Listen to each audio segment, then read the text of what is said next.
আপনার সবচেয়ে কাছের সঙ্গী স্মার্টফোন। এই ফোনে কল করা, ইন্টারনেট ব্যবহার, ভিডিও দেখা সবকিছুরই একটা খরচ আছে, তাই না? কিন্তু ফোন চার্জে দিতে দিনে যে বিদ্যুৎ লাগে তার খরচ কি কখনো হিসেব করেছেন? চলুন আজ একটু হিসেব করে দেখা যাক একটা স্মার্টফোন বছরে চার্জ দিতে মোট কত টাকার বিদ্যুৎ খরচ হয়। বাজারে সাধারণত যে চার্জারগুলো পাওয়া যায় সেগুলোর শক্তি হয় 5 থেকে 20 ওয়াটের মধ্যে। একটি সাধারণ চার্জার 5 ওয়াট, ফাস্ট চার্জার 18 থেকে 20 ওয়াট বা তার বেশি। একটি ফোন ফুল চার্জ হতে সময় লাগে 1 থেকে 2 ঘন্টা। সময়টা নির্ভর করে ফোনের মডেল ও চার্জারের ক্ষমতার উপর।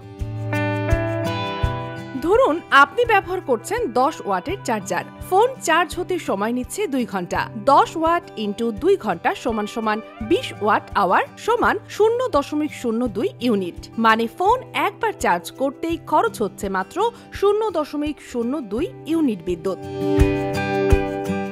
প্রতিদিন একবার চার্জ করলে গড় হিসাবে 7 থেকে 10 ইউনিট বিদ্যুৎ খরচ হচ্ছে।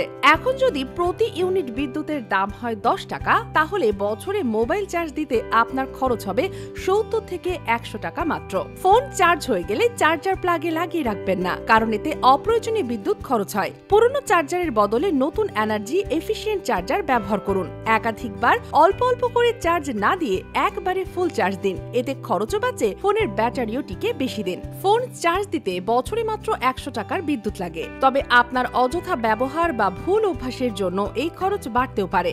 স্মার্টফোন ব্যবহার করুন স্মার্টলি আর বাঁচিয়ে দিন প্রাকৃতিক সম্পদ বিদ্যুৎ।